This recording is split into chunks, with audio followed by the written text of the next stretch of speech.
Muchas veces conocemos las obras de los santos sin conocer a los santos. Muchas veces conocemos obras que circulan por allí, pero no sabemos sus orígenes. Y este santo, yo diría medianamente conocido, desde mi ignorancia, capaz alguien me escucha y dirá, no lo conocerás tú, pero yo sí lo conozco.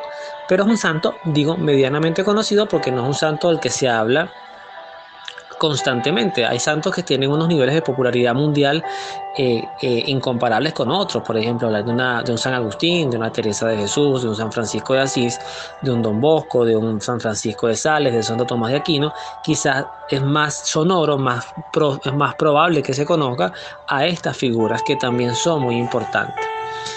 Ahí hay aspectos que me parece, vamos a pedirle al Espíritu Santo que me ayude, porque iba leyendo, iba construyendo como muchas formas de hablar sobre la vida de este santo, pero vamos a empezar un poquito por los comienzos, por donde se debe empezar. La formación. La Iglesia Católica tiene una variedad de santos tan rica que hace o destruye cualquier tesis que pueda surgir de que para ser santo hay que ser de determinada y exclusiva forma. La mayor forma de entender la salvación, que es un camino amplio desde el punto de vista humano, pero que todos se conectan en Cristo, que es la vid y nosotros los sarmientos, es que desde lo que somos, eso también lo decía San José María Escrivá de Balaguer, desde lo que nosotros somos podemos ser santos. Hay santos que han sido pobres, hay santos que han sido ricos, hay santos que han sido o que han tenido la posibilidad de contar con una muy buena salud, hay otros que han tenido una salud muy debilitada, hay santos que han muerto muy jóvenes, hay otros de prolongada edad como San José de Calazán. Entonces, lo importante es que hay variedad. Otro punto importante, una vez que aprendemos lo de la variedad, es que no pocos religiosos, a veces dentro de su experiencia de vida consagrada, hombres o mujeres, hacen carrera. Y el hacer carrera, además de nutrirse de conocimiento, de leyes, de sabiduría, de doctrina, inclusive llegan a escribir libros, llegan a dar talleres, es que si no van acompañados de un aterrizaje, de un cable tierra, que les diga que Dios es el que tiene que brillar, que Dios es el que tiene que figurar, que Jesucristo en nuestra fe es cristocéntrica, pueden llegar a ser literalmente figuras y colocarse a veces de manera inconsciente en un escalafón por encima del resto y creerse que nadie está a su nivel o que ninguna conversación es productiva, sino solamente lo que ellos hablan, y se vuelven autorreferenciados. Ese peligro, el peligro de creernos autosuficientes, abunda en nuestra fe, en consagrados y también en laicos.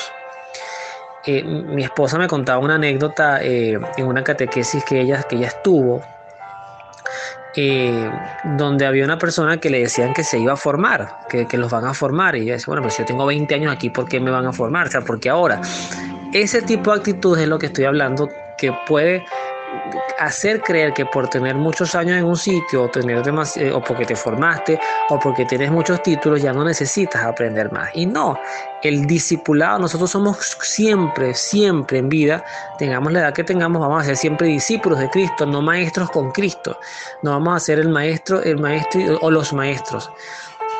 Porque sí, a cada quien se le dará y dará frutos según lo que Dios decida. Pero hay que tener cuidado con carrerismo, a veces olvidarnos del sentido principal, que es el servicio a los necesitados, que además no tiene que ver nada con lo material. Todo ser humano, sea rico o pobre, que necesita a Cristo, debe encontrar en un consagrado, en un evangelizador, un espacio donde pueda desahogar, ser escuchado y luego, con el don del consejo, también nosotros poder transmitirle algún tipo de cosas de lo que provienen de la sabiduría de Dios. También aprovecho para hacer un paréntesis cuando evoco al don del consejo. Me encanta una explicación que escuchaba en una prédica. El don del consejo no es que nosotros podamos aconsejar, sino que lo primero es que seamos aconsejados por Dios, que seamos aconsejables, que nos dejemos aconsejar por Dios. También cuidado con eso. Continuando un poquito, vemos que es una persona que tuvo la visión que me encanta. Yo actualmente trabajo en un colegio cuyo fundador, ya hablaremos de él, ya falta poco para hablar de él, faltan 2 siglos para hablar de él dentro de este recorrido que hemos hecho. pero que es San Enrique de Ossó, pero vemos que los fundadores, los santos que han tenido esa hambre, esa espina por meterse por el mundo educativo, por fundar escuelas, yo creo que son santos que han tenido una visión profética importantísima del papel que tienen los colegios católicos en la sociedad. Yo de esto he hablado en otras oportunidades. Los colegios de formación católica, los colegios católicos, tienen una gran responsabilidad, tienen una gran misión y generalmente todos cometen el mismo error. El error es secularizarse. El error es que la educación cristiana, la vivencia, se termina siendo una materia más encapsulada en actividades y no termina siendo una experiencia de vida que camina por los pasillos. No, y se los dice una persona, y no lo digo en son de crítica, que ha caminado por muchos colegios a lo largo de su vida, a veces sin querer, porque yo no soy educador, pero me ha tocado trabajar en colegios in nomine, también compartir en talleres, y generalmente el patrón de las comunidades estudiantiles es el mismo. Es el fastidio, es la clase que no me motiva, y hemos creído que metiéndole más tecnología, más actividades o dinamizando con cosas recreativas, enganchamos al joven, y puede ser que sí, pero es que la formación en la fe, la experiencia de la fe, tiene muchas formas de testimoniarse. La prédica, el testimonio de vida, que yo vea ese Cristo que tú me predicas en ti. Y eso, estos fundadores lo tenían muy claro. Esto de las escuelas pías, que las cuales yo las había escuchado, fíjense que el enlace con Calazán es saber que él fue el fundador de esta idea, es justamente promover una educación cristiana donde Dios le pide, en una revelación, como dice el texto, que atienda a los jóvenes, que los cuide. Eso también lo tuvo Don Bosco, eso también lo tuvo Enrique de Ossó, como les comentaba, y lo han tenido santos que no todos han tenido carisma educativo, ojo, no todos, pero quienes lo han tenido lo han comprendido, que aquí lo importante es conocer a Jesús y hacer una experiencia de fe colectiva en una comunidad que debe palpitar cristianismo por sus paredes, por sus pasillos. Pero otra cosa que es fundamental, que me encanta de ese humor, yo lo voy a decir con respeto, de ese humor negro que a veces tiene Dios, es que Dios, fíjense que cuando Él logra todo esto, las escuelas, cae como en desgracia. Y yo digo que esa parte también es importante, porque cuando tú empiezas a perder todo, o sea, cuando el mundo te empieza a dar la espalda, y de repente ya no eres el fundador, ya no eres el prior, ya no eres el provincial, ya no eres el gerente, ya no eres el coordinador, sino que ahora mira, no te queremos aquí, y lo que tú fundaste, voy a poner un ejemplo de abrazando nuestra fe. Yo siempre digo, porque a pesar de que el rostro más visible ahorita sea el mío, siempre agradezco mucho la colaboración de Natasha con los rosarios, y mi esposa Wendy, que también en la medida de lo posible, porque a veces es un poquito complicado, pues también colabora con oraciones o con cualquier otra cosita. Nosotros éramos 5 fundadores, de los 5 ya una falleció, los otros 4 se fueron del país y quedé yo. Y abrazando nuestra fe, para mí, yo tengo un hijo, pero es como un hijo más. Es un ministerio que yo he tratado, fíjense que ni siquiera lleva mi nombre. Y tampoco digo, bueno, y con ustedes habló, al final el que les habló fue Luis Tarrasi. Capaz lo sabrán o no, pero es algo que está allí. Yo digo que el día que me cierren el canal de YouTube, perderé todo el material, porque eso está en YouTube, todo, y también hay un blog que si es mío, dice Luis Tarrasi, Opiniones de Fe, donde yo he escrito muchos artículos que están allí, pero no lo he hecho con un fin de ser famoso, porque además esto no lleva fama. Como digo, eso lo he hecho para el presente o para el futuro, o para lo que a Dios le pueda servir. Pero supongamos que pase que más adelante mi hijo o alguna persona que se involucre en el ministerio quede como líder del ministerio, como coordinador, y más adelante yo desaparezca del mapa. Bendito Dios que eso pudiera también llegar a pasar, y lo explico, porque eso desocupa la maleta para el cielo. Al final no va a ser mi cielo abrazando nuestra fe, como no fue el cielo de Calazán las escuelas pías o toda su obra educativa, sino que Dios lo fue sacando, le fue quitando los apegos del mundo.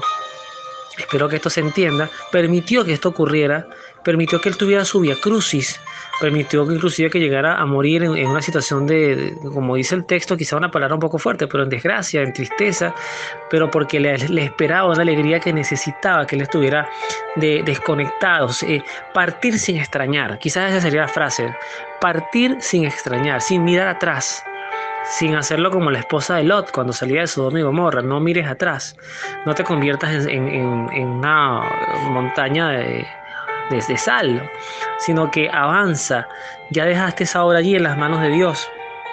Y como la iglesia, nuestra iglesia es cristocéntrica y hablamos de Cristo, y qué bueno que lo hacemos, y qué bueno que los apóstoles, teniendo todos los portentos que tuvieron luego de Pentecostés, todos los prodigios, toda la sabiduría, nosotros no somos pablinos ni petrinos, ni somos seguidores de Juan, sino que ellos formaron parte de un legado y hoy tenemos nuestros obispos. Eso, y con esto quiero cerrar, es otro punto que me parece importante. Fíjense la importancia que tenía a finales de la Edad Media, al principio de la Edad Moderna, la figura de los obispos. El obispo era como el custodio, a veces hasta mejor que la policía o que los guardias de la moral, orientaba. Y donde no había estas presencias, donde había cierto abandono, había salvajismo, había barbarismo, había conductas primitivas.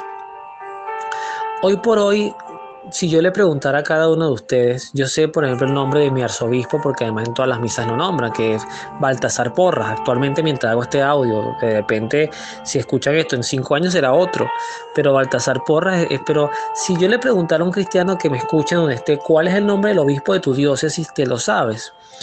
Y no siempre es culpa tuya, posiblemente es que hemos perdido ese roce de que nos conformamos con lo que vemos en los medios, de repente no percibimos visitas más seguidas de los obispos de nuestras parroquias.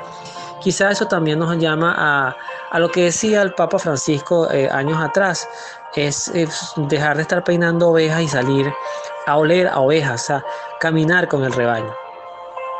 Esto no, insisto, no todo que se entienda como una crítica, pero quizás son esas iluminaciones que dice que si la iglesia reconoce a sus figuras y camina con ellas y se involucra con ellas y damos esos protocolos, viene el obispo, bueno, entonces aquello tiene que ser 30.000 ramos de flores, la comida tiene que ser muy buena, eso está bien, traten bien a sus obispos y quiéranlo, pero también al obispo hay que verlo no revestido, hay que de repente verlo en chores o en jeans, y compartir con él y hacer parte de, ¿no?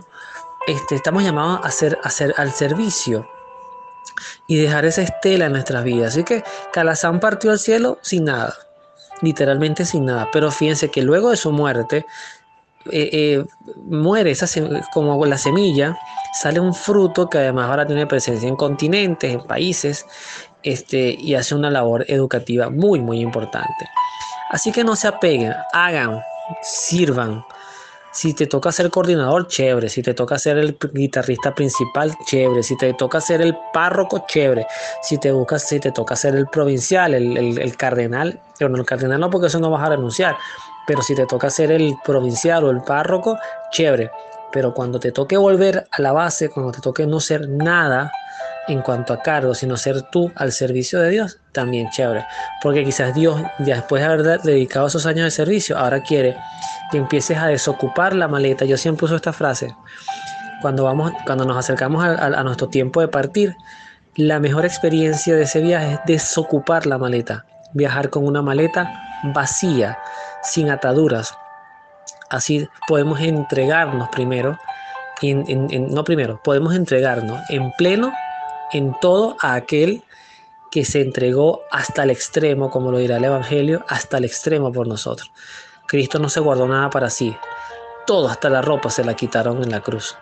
Todo. Cristo murió. Cristo, cuando cumplió su misión, fíjense que hasta desnudo fue crucificado. O sea, se fue sin nada. La cumplió dejando todo, su sangre, su piel. No dejó herencia, no dejó fortuna, solamente dejó un mensaje. No quedó el PowerPoint, el taller, la actividad, la tonga, el salto, el jueguito. No. Quedó el mensaje, la experiencia de amor y una iglesia naciente que además se constituye ni siquiera con la ascensión del Señor. Se constituye luego de que Él parte con la venida de Pentecostés. Así que ánimo que el que nos acompaña nos tiene grandes recompensas con Él, no públicas, pero sin duda eternas y sumamente hermosas. Que Dios los bendiga, nos vemos en la oración.